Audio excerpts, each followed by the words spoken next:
I am doctor Gul Rahman Almi from we lock to learn. आज के इस वीडियो में हम आपको एक्शन पोटेंशियल के बारे में बताएंगे।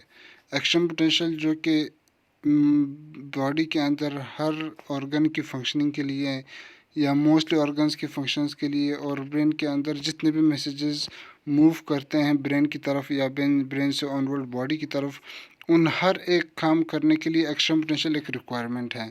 तो एक्शन पोटेंशियल समझना काफ़ी क्रिटिकल भी होते हैं क्योंकि इसमें काफ़ी क्रिटिकल पॉइंट्स कंसिडर किए जाते हैं। और ये अगर आप समझ लेते हैं तो आप नर्वस सिस्टम, कार्डियोवास्कुलर सिस्टम या बॉडी की जो नॉर्मल फंक्शनिंग है या जो जितने भी पैरामीटर्स बॉडी के अंदर हो रहे होते हैं वो सारे के सारे फंक्शंस आप फिर आसानी के साथ उनको समझ सकते हैं। तो आ जाएं, चलते हैं एक्शन पोटेंशियल की तरफ ताकि इसको हम लोग डिटेल के साथ डिस्कस कर सकें। तो सबसे पहले हम लोग आज के इस लेक्चर में हम लोग एक्साइटेबल टिश्यूज़ देखेंगे कि इनका ये होते क्या हैं एक्साइटेबल टिश्यूज़, और उसके बाद फिर हम लोग मेम्ब्रेन पोटेंशियल और रेस्टिंग मेम्ब्रेन पोटेंशियल हम लोग देखेंगे कि इन दोनों में डिफरेंस क्या है और ये होता किस तरह है। अच्छा, मैंने शुरू में बताया कि ये एक्शन पोटेंशियल के हवाले से हैं, तो हम लोग एक्साइटेबल टिश्यूज़ या membrane potential, resting membrane potential ये चीज़ें क्यों पढ़ेंगे। तो इसका बेसिक पर्पस बेसिकली ये है कि अगर आपको एक्साइटेबल टिश्यूज़, मेम्ब्रेन पोटेंशियल और रेस्टिंग मेम्ब्रेन पोटेंशियल का अगर पता चल जाता है तो आप विद इन फ्यू सेकंड्स आप एक्शन पोटेंशियल को ऑटोमेटिकली समझ सकते हैं। लेकिन अगर आपने वो नहीं पढ़ा होगा, जिस तरह आप एक बेसलाइन बनाते हैं किसी चीज़ का, तो एक्शन पोटेंशियल का समझना में फिर काफ़ी डिफ़िकल्ट हो जाएगा। तो मैं चाहता हूँ कि आप लोग ईजी वे में इसको समझ सकें। तो इसलिए सबसे पहले हम लोग एक्साइटेबल टिश्यूज़ पढ़ते हैं। एक्साइटेबल टिश्यूज़ बेसिकली वो टिश्यूज़ होते हैं जिनको काम करने के लिए कोई ना कोई आयंस की मूवमेंट चाहिए होती है। जिसको अब ये आयंस की मूवमेंट क्यों चाहिए होती है, क्योंकि आयंस की मूवमेंट जब होगी तो उसकी वजह से इलेक्ट्रोकेमिकल इम्पल्सेस बनती हैं। इलेक्ट्रोकेमिकल इम्पल्सेस बेसिकली वो मैसेजेस हैं या वो इम्पल्सेस होते हैं या वो मैसेजेस होते हैं जो कि ब्रेन की तरफ जा रही होती हैं, और ब्रेन फिर उसके बाद कमांड देता है कि उसने करना क्या है या उसने क्या काम करना है या नहीं करना। फॉर एग्ज़ाम्पल अगर हम लोग कहें कि फॉर एग्ज़ाम्पल कोई भी अगर आप ऑर्गन ले लें, आप हार्ट ले लें, हार्ट के अंदर अगर कोई आयंस की मूवमेंट ना हो तो इससे ये होगा कि एक्शन पोटेंशियल इलेक्ट्रोकेमिकल इम्पल्सेस जो होगी वो डेवलप नहीं होगी। जब इलेक्ट्रोकेमिकल इम्पल्सेस डेवलप नहीं होगी या बनेंगे नहीं तो उससे जो मैसेज है वो ब्रेन तक नहीं पहुंचेगा। जब मैसेज ब्रेन तक नहीं पहुंचेगा तो हार्ट की जो वर्किंग है वो फिर प्रॉपर नहीं रहेगी।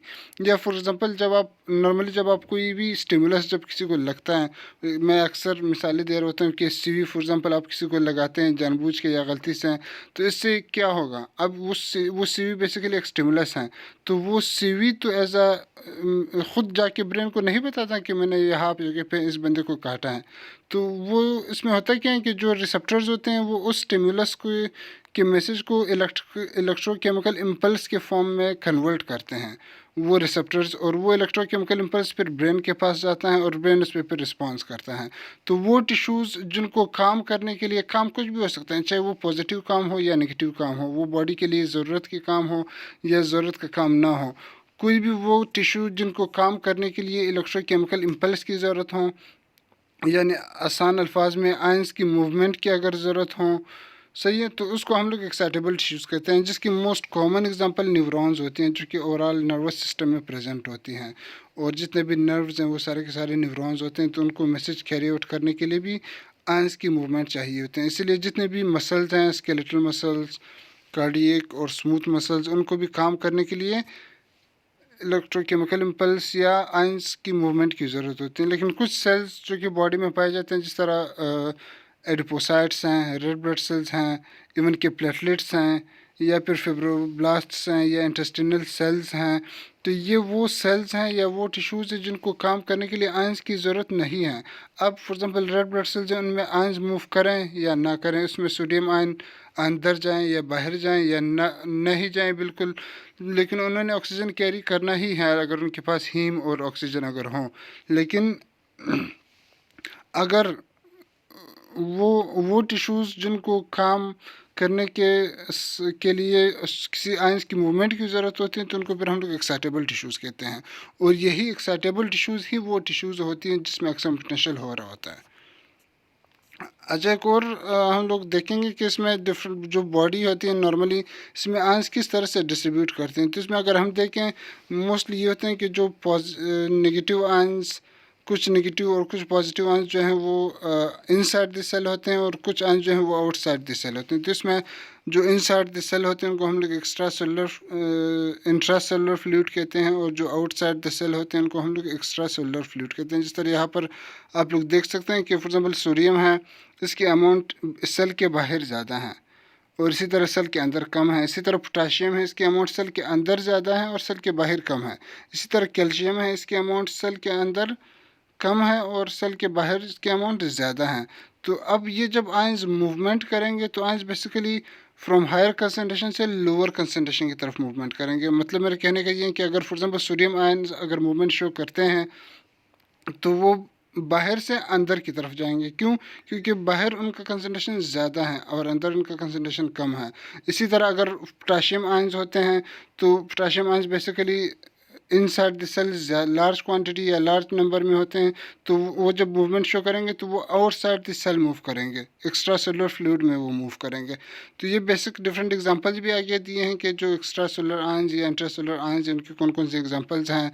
तो ये आप लोग इसमें बेसिकली आप लोगों को इसका कंसेप्ट बेसिकली क्लियर हो कि वो मूवमेंट क्यों शो करते हैं। क्योंकि वो हाई कंसनट्रेशन से लो कंसनट्रेशन की तरफ जाते हैं, तो जिस साइड पे उनकी कंसनट्रेशन ज़्यादा होगी उसके ऑपोजिट साइड पे वो मूवमेंट फिर शो करेंगे। अच्छा इनकी जो मूवमेंट होती है आयंस की मूवमेंट के लिए ट्रांसपोर्ट चैनल्स चाहिए होते हैं। ज़ाहिर सी बात है, आप कहीं पे भी जाते हैं या कोई चीज़ आप कैरी आउट करते हैं तो आपको ट्रांसपोर्ट चैनल चाहिए होते हैं या ट्रांसपोर्ट का कोई ज़रिया आपको चाहिए होता है। आपको गाड़ी चाहिए होगी, आपको मोटरसाइकिल चाहिए होगा, आपको डोर ओपन और क्लोज़ आपको करना चाहिए होगा, एक रास्ता आपको चाहिए होगा। ऐसे तो ना हो कि आप पहाड़ पर चढ़ेंगे तो आप कोई वजनी चीज़ वहाँ से लेकर आएंगे, कोई रास्ता भी आपको चाहिए होगा। तो जो आयंस की मूवमेंट है इसकी ट्रांसपोर्ट के लिए भी बेसिकली ट्रांसपोर्ट चैनल्स चाहिए होते हैं, यानी कि मूवमेंट के लिए भी ट्रांसपोर्ट चैनल्स चाहिए होते हैं।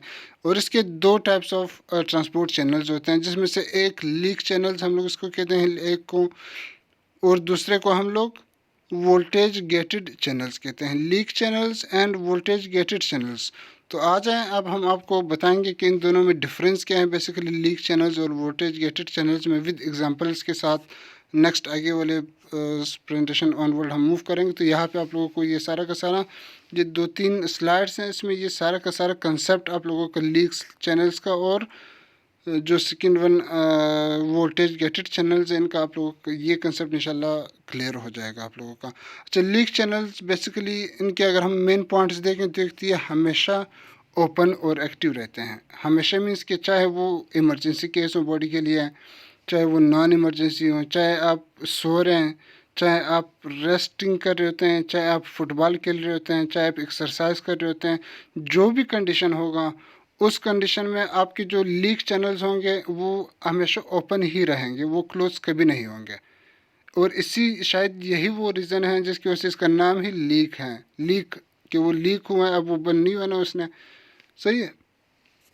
फिर सेकंड इसमें आ जाते हैं कि they are also active in resting membrane potential. मतलब जो हम लोग resting membrane potential onward discuss करेंगे तो वो पोटेंशियल जब सेल्स रेस्ट कर रहे होते हैं उस पॉइंट को हम लोग रेस्टिंग मेम्ब्रेन पोटेंशियल कहते हैं, जब सेल्स कोई काम नहीं करते हैं। फॉर एग्जाम्पल आप रात को सोते हैं तो काफ़ी सारे ऑर्गन्स हमारे रेस्ट पे चले जाते हैं या काफ़ी सारे सेल्स हमारे रेस्ट पे चले जाते हैं, तो उस फेज़ को हम लोग रेस्टिंग मेम्ब्रेन पोटेंशियल कहते हैं basically.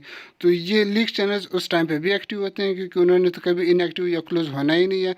Third most important point ये है कि they are non specific in nature. ये आगे अब हमारे पास इमेजेस आएंगे उसमें हम आपको शो भी करवाएंगे कि इनसे नॉन स्पेसिफिक मीन्स कि ये फॉर एग्जांपल एक ही डोर होगा जिससे जिनमें हमें उनकी जो मूवमेंट है आंस की वो कंट्रोल नहीं कर सकते कि आप जाएंगे और आप नहीं जाएंगे।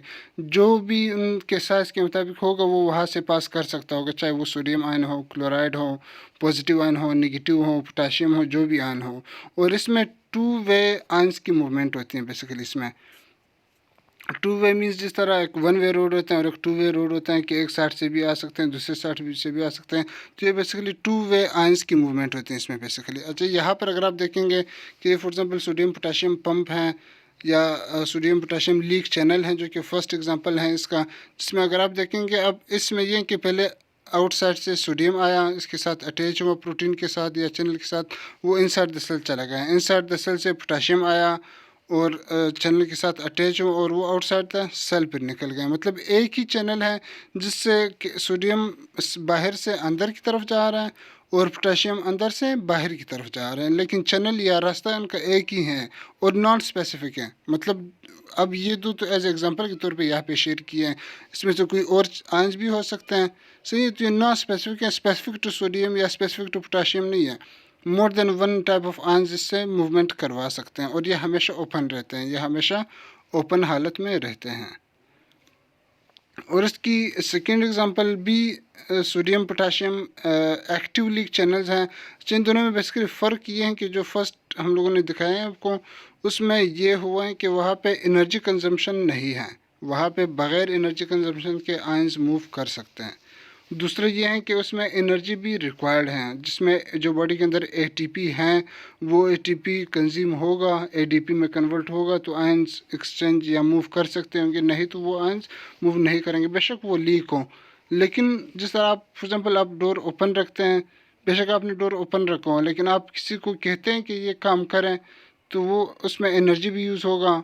आप किसी को कहते हैं कि मेरे लिए फ्री में फॉर एग्जांपल ये काम करें, तो वो सोडियम पोटाशियम लीक चैनल्स हैं। आप किसी को कहते हैं कि मेरे लिए ये काम करें, आप उनको पेमेंट भी करते हैं, तो वो सोडियम पोटाशियम लीक चैनल्स हैं, लेकिन एक्टिव लीक चैनल्स हैं जिसमें एनर्जी कंजम्पशन भी हो रही है बेसिकली यहाँ पर। सेकंड जो कि ट्रांसपोर्ट चैनल्स होते हैं, that are voltage gated channels, जिनके टाइप्स हम लोग इसी ही स्लाइड में हम लोग इसके एग्जांपल्स या टाइप डिस्कस भी करेंगे। वोल्टेज गेटेड चैनल्स बेसिकली इसमें ये होते हैं कि जो आयंस की फ़्लो हैं वो या आयंस की जो मूवमेंट है या वोल्टेज जो है वही ये डिसाइड करते हैं कि जो गेट हैं ये ओपन होगा या क्लोज होगा। अच्छा, नॉर्मली ये क्लोज रहते हैं, जब हम लोग रेस्ट पोजीशन में होते हैं तो ये क्लोज होता है, लेकिन जैसे ही कोई एक्शन पोटेंशियल हमारे पास आता है, एक्शन पोटेंशियल में जैसे ही कोई ना कोई स्टिमुलस आएगा, आप फॉर एग्जांपल गिर जाते हैं, आप फॉर एग्जांपल कोई काम पड़ जाता है आपको, आप कोई काम करने लग जाते हैं, आप फॉर एग्जांपल सीवी लग जाती है आपको, आप एक्शन स्टिमुलस के मतलब हम हज़ारों से एग्जांपल हम ले सकते हैं। आप फॉर एग्जांपल हाथ जल जाता है किसी का, कि फॉर एग्जांपल कोई ना कोई और हादसा हो जाता है, कोई पॉजिटिव या नेगेटिव, आप फॉर एग्जांपल अचानक से किसी काम का सुन लेते हैं कि हाँ यार मैंने तो वो काम नहीं किया, तो आपके जो नर्व्स है वो मूवमेंट में आ जाते हैं। तो किसी भी स्टिमुलस की वजह से जब एक्शन पोटेंशियल स्टार्ट होगा और आयंस मूवमेंट शो करेंगे, जैसे ही आयंस मूवमेंट शो करेंगे उस स्टिमुलस की वजह से, तो जो वोल्टेज गेटेड चैनल्स है ये ऑटोमेटिकली ओपन हो जाएंगे। सही है। एंड मोस्ट इम्पोर्टेंट ये भी हैं कि दे आर स्पेसिफिक आयंस इससे पास हो सकते हैं। स्पेसिफिक मीन्स कि सिर्फ और सिर्फ अगर सोडियम गेट हैं तो सिर्फ सोडियम से पास हो सकता है, पोटेशियम गेट हैं तो सिर्फ पोटेशियम पास हो सकता है, कैल्शियम गेट हैं तो सिर्फ कैल्शियम पास हो सकता है, वन आयन जो है वो पास हो सकता है। पिछले वाले में दो आयंस या multiple ions non specific in nature था। और फोर्थ मोस्ट इम्पोर्टेंट पॉइंट इसमें यह भी है कि they are one way ions movement है यहाँ पे, मतलब जो आयंस हैं यहाँ पे वो वन वे मूवमेंट शो करेंगे, सिर्फ वन वे है यहाँ पे, दूसरी तरफ से नहीं आ सकते, सिर्फ एक तरफ से जा सकते हैं। इसके अगर हम लोग एग्जांपल्स देख लें तो यहाँ पर हमारे पास वोल्टेज गेटेड सोडियम चैनल्स हैं, जिसमें अगर आप देखेंगे, अच्छा इस चैनल की एक खूबी है कि इसके दो गेट्स हैं, जिस तरह आपको नज़र भी आ रहा होगा यहाँ पे, और इनके तीन स्टेट्स हैं। तीन स्टेट्स से मुराद कि या तो ये क्लोज रहेगा मतलब बिल्कुल बंद होगा, या फिर ये ओपन होगा। जैसे ये ओपन होगा तो जो भी आयंस होंगे वो यहाँ से inside the cell movement show करेंगे फिर वो आयंस। और थर्ड फिर हमारे पास ये होगा कि या तो फिर ये इनएक्टिव हो जाएगा। इनएक्टिव ये उस वक्त होगा जब फॉर द टाइम बीइंग ये इनएक्टिव होगा और उसने दोबारा विद इन सेकेंड्स दोबारा ओपन होना है। सही है, तो फिर वो इनएक्टिव होगा। अगर उसने वो सेल ने कंप्लीट रेस्ट पे जाना है, एक्शन पोटेंशियल ख़त्म होगा, तो उसके बाद उस टाइम पे वो फिर कंप्लीट मतलब वो फिर कंप्लीट क्लोज की तरफ वो फिर चला जाएगा। सही है। अच्छा, अब ये जो फेस हैं, ये जो चैनल हैं, ये एक्शन पोटेंशियल हम लोग आगे डिस्कस करेंगे, उसके डीपोलराइजेशन वाले फेस में ये बेसिकली यूटिलाइज हो रहे हैं। जो डीपोलराइजेशन फेस होगा उसमें इस चैनल की ज़रूरत होती है, क्योंकि वहाँ पे सोडियम ने इनसाइड द सेल मूव करना होता है, तो सोडियम इसी चैनल से ही मूव करते हैं, जो कि वोल्टेज गेटेड सोडियम चैनल। अब इसका नाम से ही लगता है कि इससे सिर्फ एक आयंस मूव कर सकता है। जो लीक था उसमें पोटेशियम कैल्शियम लीक चैनल्स थे, लेकिन इसमें voltage gated only sodium channel लिखा हुआ है। सेकेंड इसमें हमारे पास आता है कि वोल्टेज गेटेड पोटेशियम चैनल्स, जो कि सिर्फ और सिर्फ रिपोलराइजेशन के लिए बेसिकली इसका इम्पोर्टेंस है, या रिपोलराइजेशन में ये काम आता है। रिपोलराइजेशन मीन्स कि जब सोडियम आयन अंदर जाए और पोटेशियम आयंस जब बाहर आएंगे तो ये पोटेशियम आयंस के बाहर आने वाले जो फेस हैं उसको हम लोग रीपोलराइजेशन कहते हैं, जिसके बाद फिर सेल रेस्ट की तरफ जाएगा। ये ऑनवर्ड हम लोग डिस्कस करेंगे इसको इंशाल्लाह। जिसमें यहाँ पे आप लोगों को नज़र आ रहा होगा कि जो पोटाशियम है उसमें न तो कोई गेट्स हैं न स्टेट्स हैं, बस या तो सिर्फ वो क्लोज है या फिर ओपन है बस, और उसने फिर अंदर से बाहर आ जाना है फिर जो भी पोटाशियम होगा फिर यहाँ पे। जिसमें हमने कहा था फिर प्रीवियस स्लाइड में कि जो वोल्टेज गेटेड सोडियम चैनल हैं उसके 2 गेट्स हैं और 3 स्टेट्स हैं। तो जिस तरह यहाँ पे आप लोगों को नज़र भी आ रहा होगा इसके बेसिकली 2 गेट्स हैं और इसके स्टेट्स 3 हैं। अब या तो ये सबसे दरमियान वाली स्टेट में आप देखेंगे तो ये एक्टिवेटेड, अगर कोई भी स्टिमुलस आएगा तो ये एक्टिव हो जाएगा। एक्टिव मीन्स कि ये ओपन हो जाएगा। जब ये ओपन होगा तो उसके बाद अगर वो स्टिमुलस जारी, अगर वो एक्शन पोटेंशियल जारी है मतलब फॉर एक सेकंड के लिए वो बंद हो रहा है और एक सेकंड के बाद फिर वही एक्शन पोटेंशियल अगर मूव करेगा तो उस एक सेकंड की जो ड्यूरेशन थी दो एक्शन पोटेंशियल्स के दरमियान जो रेस्ट होगा उस टाइम पे ये सिर्फ और सिर्फ इनएक्टिव हो जाएगा, मतलब कम्प्लीटली क्लोज नहीं होगा, सिर्फ इनएक्टिव होगा। लेकिन अगर सेल कंप्लीट रेस्ट की तरफ जा रहा है, कंप्लीट रेस्ट की तरफ अगर सेल जाएगा, एक्शन पोटेंशियल ख़त्म हो गए हैं, उसने कंप्लीट रेस्ट करना है, आप सोने लगे हैं या आपके सेल्स जो हैं वो सोने लगे हैं, तो उस टाइम पे वो फिर क्लोज हो जाते हैं। जिस तरह फॉर एग्जांपल हार्ट है, अब हार्ट जो है वो हमेशा कंट्रैक्शन और रिलैक्सेशन करते हैं, तो जिस टाइम पे वो कंट्रैक्शन करेंगे sodium ions inside the cell जाएंगे, उस टाइम पे ये एक्टिवेटेड होंगे। जिस टाइम पे हार्ट जो है वो मसल्स रिलैक्स करते हैं, रिलैक्सेशन जिस टाइम पे होती है, डायस्टोल जब करेंगे उस टाइम पे ये सिर्फ और सिर्फ इनएक्टिव हो जाएंगे। लेकिन हार्ट में जो क्लोज्ड वाला फेस है वो तो आता ही नहीं है। क्लोज वो उस वक्त होगा जब खुदा ना करें किसी की मौत वाक़ हो जाए, तभी वो क्लोज हो सकता होगा। सही है, तो ये एक मिसाल के तौर पे मैंने ये आपके साथ डिस्कस किया है। फर्दर अभी हम लोग डिस्कस करेंगे on world membrane potential, resting membrane potential and action potential. तो जो मेम्ब्रेन पोटेंशियल है basically that is the potential difference across all cell membranes. जितने भी सेल मेम्ब्रेन्स हैं उनमें पोटेंशियल क्या है या पोटेंशियल डिफरेंस कितना है, कितने पॉजिटिव आयंस अंदर हैं, कितने नेगेटिव आयंस बाहर हैं। सही है, या इन दोनों का डिफरेंस क्या है, बेसिकली हम लोग इसमें ये चेक कर रहे होते हैं बेसिकली इसमें। सही है, और नॉर्मली जो आयंस मूव करते हैं या नॉर्मली जो आयंस मूवमेंट या वोल्टेज शो करते हैं that is between -70 to -90 millivolt की इलेक्ट्रिसिटी वो डेवलप करते हैं, जो कि नॉर्मली ह्यूमन बॉडी में ये इलेक्ट्रिसिटी वोल्ट इतनी मिली वोल्ट की एनर्जी या इलेक्ट्रिसिटी प्रेजेंट होती है ह्यूमन बींग्स के अंदर। और फिर रेस्टिंग मेम्ब्रेन पोटेंशियल ये है कि वही मेम्ब्रेन पोटेंशियल अगर लॉन्ग टर्म के लिए बरकरार रहे, जो कि नॉर्मल मेम्ब्रेन पोटेंशियल था -70 से -90 तक था, उस दौरान सेल्स ने कोई ज़्यादा बर्डन या इमरजेंसी केस नहीं था, सेल्स के ऊपर कोई स्टिमुलस नहीं आया था सेल्स के ऊपर, तो उस दौरान जो अगर वो फेस या वो रेस्टिंग फेस अगर लॉन्ग पीरियड के लिए हैं तो उसको फिर हम लोग रेस्टिंग मेम्ब्रेन पोटेंशियल कहेंगे। Now moving toward the action potential. Action potential is basically a sudden, fast, transitory and propagated change of resting membrane potential। मतलब अगर resting membrane potential में कोई भी फास्ट या सडन कोई चेंज आ जाता है रेस्टिंग मेम्ब्रेन, मतलब आप रेस्ट कर रहे होते हैं या सेल्स रेस्ट कर रहे होते हैं, अचानक से उनकी जो रेस्टिंग स्टेज है वो अगर डिस्टर्ब हो जाती हैं अचानक से या एकदम या सडनली, तो उस फेज को या उस कंडीशन को हम लोग एक्शन पोटेंशियल कहते हैं। और जैसे ही एक्शन पोटेंशियल डेवलप होगा उसके आगे फिर कोई ना कोई इफ़ेक्ट्स भी रहेंगे। इफ़ेक्ट्स क्या हो सकते हैं? इफ़ेक्ट्स इसमें ये हो सकते हैं कि फॉर एग्ज़ाम्पल नर्व इम्पल्स जो है वो मूव कर सकते हैं आगे, जिस तरह यहाँ पे इस वाली स्लाइड में आप देख सकते हैं कि न्यूरॉन के थ्रू मैसेज जो है वो किस तरह से मूवमेंट कर रहे हैं। डिफरेंट आयंस जो है वो अपोजिट मूवमेंट शो कर रहे हैं जिससे मैसेज ऑनवर्ड एक्सॉन की तरफ जा रहे हैं यहाँ पे। सही है, तो एक तो यही होगा कि जो भी इम्पल्स होगा, जो भी मैसेज होगा वो न्यूरॉन के थ्रू मूव कर रहा होगा, या फिर ये होगा कि न्यूरो ट्रांसमीटर रिलीज़ होगा एक्शन पोटेंशियल की वजह से, या फिर ये होगा कि मसल्स की कंट्रक्शन और रिलैक्सेशन शो करेंगे एक्शन पोटेंशियल की वजह से, या फिर ये होगा कि ग्लैंड्स जो है वो सिक्रेशन शो करेंगे। ये वो सारे इफ़ेक्ट्स हैं जो कि कहीं ना कहीं पे एक्शन पोटेंशियल की वजह से आ रहे होंगे। जाहिर सी बात है जब एक्शन पोटेंशियल होगा तो वो खाली हाथ तो नहीं जाएगा, वापस कुछ करके जाएगा। तो वो basically on basis of organ, on basis of type of stimulus के वो कहाँ से एक्शन पोटेंशियल स्टार्ट हुआ है, किस वजह से स्टार्ट हुआ है, उसी बेसिस को देखते हुए ये इस तरह के डिफरेंट टाइप ऑफ इफ़ेक्ट्स जो हैं वो प्रोड्यूस कर सकते हैं। इसमें मल्टीपल इफ़ेक्ट्स भी वो प्रोड्यूस कर सकते हैं इन चारों में से, और वो सिंगल टाइप ऑफ इफ़ेक्ट भी वो प्रोड्यूस कर सकते हैं एक्शन पोटेंशियल। तो यहाँ पर अगर आप देखेंगे तो इसमें फॉर एग्जांपल जिस तरह जब एक्शन पोटेंशियल में आयंस मूव करते हैं तो हमें डिफरेंट ग्राफ्स मिल रहे होते हैं, जिस हम लोग आगे डिस्कस भी करेंगे कि इसमें हाइपर पोलराइजेशन आ रहा होता है और फिर हमारे पास इसमें डिफरेंट रेस्टिंग मेम्ब्रेन पोटेंशियल आ रहा होता है, डीपोलराइजेशन होते हैं और इसी तरह थ्रेशोल्ड हमें चाहिए होते हैं। तो ये हम लोग नेक्स्ट ऑनवर्ड इनकी जो डिफरेंट स्टेजेस हैं एक्शन पोटेंशियल वहाँ पर हम लोग इसको डिस्कस करेंगे। तो यहाँ पे हमारे पास स्टेजेस ऑफ एक्शन पोटेंशियल हैं जिसमें बेसिकली 5 स्टेजेस होते हैं स्टार्टिंग विद द स्टिमुलस। बाज़ बुक्स या आर्टिकल्स इसको 2 स्टेजेस कंसिडर करते हैं कि सिर्फ डीपोलराइजेशन और रिपोलराइजेशन है, लेकिन अकॉर्डिंग टू मी क्योंकि बाकी भी स्टेजेस हैं, बेशक लो लेवल की स्टेज हों या जिस तरह भी हो, लेकिन वो किसी न तरीके से एक्शन पोटेंशियल में रोल प्ले करते हैं, जाहिर सी बात है एक्शन पोटेंशियल का पार्ट है वो।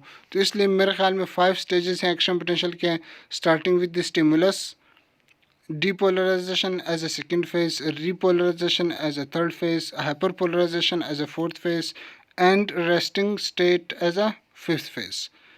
जब भी एक्शन पोटेंशियल होगा तो इसमें सबसे पहले तो ये होगा कि एक्शन पोटेंशियल जब सेल्स रेस्ट कर रहे होंगे, रेस्टिंग पोजीशन में होंगे, तो कोई ना कोई स्टिमुलस आएगा। स्टिमुलस जिस तरह मैंने पहले भी एग्जांपल दी, वो कुछ भी हो सकता है स्टिमुलस। आप गिरते हैं, आप फॉर एग्जांपल सुई लगती है, हार्ट जो है वो एकदम से धड़कना स्टार्ट कर लेते हैं, या एकदम से आप कोई परेशानी आपको आ जाती है किसी के ऊपर, एकदम से फॉर एग्जांपल आप किसी चीज़ को देखते हैं, एकदम से आप किसी चीज़ को सुनते हैं, कोई भी स्टिमुलस हो सकता है। और इस स्टिमुलस की जो थ्रेशोल्ड है वो मतलब वो स्टिमुलस इतना स्ट्रांग होना चाहिए कि वो अगर आयंस मूव करवा रहा है वो, तो वो -55 मिलीवोल्ट से ज़्यादा की आयंस वो मूव करवाएं, सही है। उसके बाद ही वो एक्शन पोटेंशियल कुछ ना कुछ कर सकता है। नहीं तो ये जो स्मॉल साइज यहाँ पे जो कर्व्स बने हैं ये लो स्मॉल, जिसमें फेल्ड इनिशिएशन साथ लिखा है, तो अब ये वो एक्शन पोटेंशियल जो कि फेल हो चुके हैं, जिनका थ्रेशोल्ड काफ़ी कम था, मतलब उनकी जो शिद्दत थी वो काफ़ी कम था, जिसकी वजह से प्रॉपर इफेक्ट प्रोड्यूस नहीं कर सकें। तो जो स्टिमुलस हैं वो इतना स्ट्रांग होना चाहिए कि वो आयंस को इतनी ज़्यादा मूव करवाएं कि वो -55 से ग्राफ ऊपर चली जाए। और जब स्टिमुलस आएगा तो उसके बाद फ़ौरन ये होगा कि सोडियम आयंस जो है वो inside the cell movement start कर देंगे, सोडियम और leak sodium voltage gated channels के थ्रू, और इस फेज़ को हम लोग डिपोलराइजेशन कहते हैं। जितना स्ट्रॉन्ग स्टिमुलस होगा उतनी ही इसकी जो पीक होगी वो उतनी ही ऊपर जाएगी फिर। और उसके बाद फिर रिपोलराइजेशन में फिर ये होगा कि जब सोडियम अंदर जाएगा तो उसका चैनल बंद हो जाएगा, उसका रास्ता फिर बंद हो जाएगा या इनएक्टिव हो जाएगा, फिर पोटाशियम आयंस बाहर की से अंदर की तरफ जाना शुरू कर देगा। सोडियम बाहर से अंदर की तरफ जा रहा है, पोटाशियम अंदर से बाहर की तरफ जाना स्टार्ट कर देगा, और इसको हम लोग फिर रिपोलराइजेशन फेज कहते हैं इसको। And the fourth phase is hyperpolarisation, जिसमें ये होते हैं कि बेसिकली इनसाइड जो रेस्टिंग या मेम्ब्रेन पोटेंशियल जो होता है वो मोर नेगेटिव हो जाते हैं, और इसके बाद फिर वो रेस्टिंग फेज़ की तरफ एक्शन पोटेंशियल चला जाता है।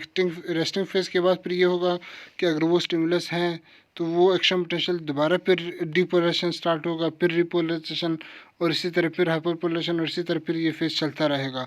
उस वक्त तक ये फेज़ चलता रहेगा जब तक कि स्टिमुलस ख़त्म ना हो जाए, जब तक कि वो काम जो है वो कंप्लीट ना हो जाए, उस वक्त तक ये इसी तरह रेस्ट शॉर्ट पीरियड के लिए करेंगे, फिर ये ग्राफ ऊपर और नीचे आती जाएगी। लेकिन जब वो कंप्लीट रेस्ट की तरफ जाएंगे, जब उन्होंने काम ख़त्म किया होगा सेल ने, जब एक्शन पोटेंशियल कंप्लीट ख़त्म हो जाएगा, तो उसके बाद वो फिर रेस्टिंग मेम्ब्रेन पोटेंशियल के पे चला जाएगा, कंप्लीट रेस्ट पे वो फिर चला जाएगा। तो further moving towards the stages of action potential जो हमने पहले भी डिस्कस किया, स्टिमुलस आएगा और depolarisation is basically sodium influx, repolarisation is potassium efflux outside the cell move करना, and hyperpolarization is membrane potential becomes more negative, and the resting stage जो कि एक हर resting membrane potential से पहले आता है resting stage, और इसके बाद वो फिर या तो एक्शन पोटेंशियल होगा या फिर ये होगा कि जो सेल है वो कंप्लीट रेस्टिंग मेम्ब्रेन पोटेंशियल की तरफ पे चला जाएगा। अच्छा, इसमें जो दो फेसेस हैं डिपोलराइजेशन एंड रिपोलराइजेशन, यहाँ पे आप लोग देख सकते हैं कि डिपोलराइजेशन में क्या होता है कि जो सोडियम आयंस हैं they are moving from interstitium fluid या एक्स्ट्रा सेलुलर फ्लूइड से इनसाइड द साइटोसोल या इनसाइड द सेल मूव कर रहे हैं। जबकि जो रिपोलराइजेशन है उसमें फिर ये होता है कि जो पोटाशियम आयंस हैं वो वो अंदर से बाहर की तरफ मूव करते हैं, सेल के अंदर से बाहर की तरफ वो मूव करते हैं बेसिकली। और यहाँ पर दोनों डिफरेंट गेट्स से ही मूव करते हैं। गेट्स के भी डिफरेंट है क्योंकि वोल्टेज गेटेड चैनल्स यहाँ पे यूज़ होते हैं बेसिकली। तो ये बेसिकली डीपोलराइजेशन फेस है, जो कि बहुत कॉमन और इम्पोर्टेंट फेस है यहाँ पे, जिसमें ये होता है कि मोर जो सोडियम आयंस है उसकी permeability inside the cell increase हो जाती हैं, वो ज़्यादा sodium ions inside the cell diffuse हो जाते हैं, और इस फेस को हम लोग अप स्ट्रोक भी कहते हैं। इस फेस को depolarisation is also called as upstroke position.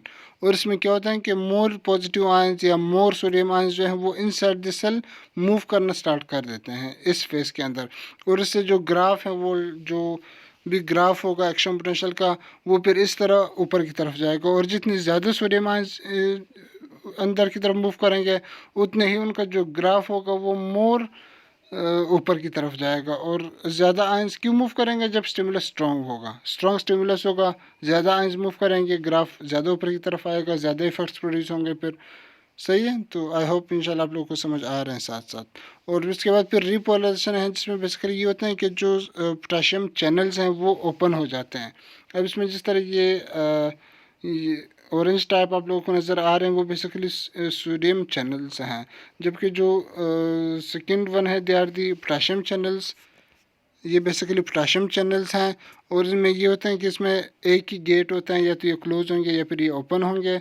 और दूसरे इसमें हमारे पास ये होते हैं कि जो इस फेस जब पोटाशियम चैनल ओपन होगा उस टाइम पे फिर पोटाशियम इनसाइड द सेल से outside the cell movement start करेंगे, और इस फेस को हम लोग फिर रिपोलराइजेशन कहते हैं। तो ये कुछ चीज़ें हम लोगों ने जो डिफरेंट चैनल्स हैं वोल्टेज के रेडिएटेड चैनल्स वहाँ पे डिस्कस भी किए हैं ग्राफिकली, लेकिन यहाँ पर मैं दोबारा थोड़ा सा डिस्कस करना चाहूँगा क्योंकि ये एक्शन पोटेंशियल से बहुत ज़्यादा इंपॉर्टेंट है ये इनके साथ।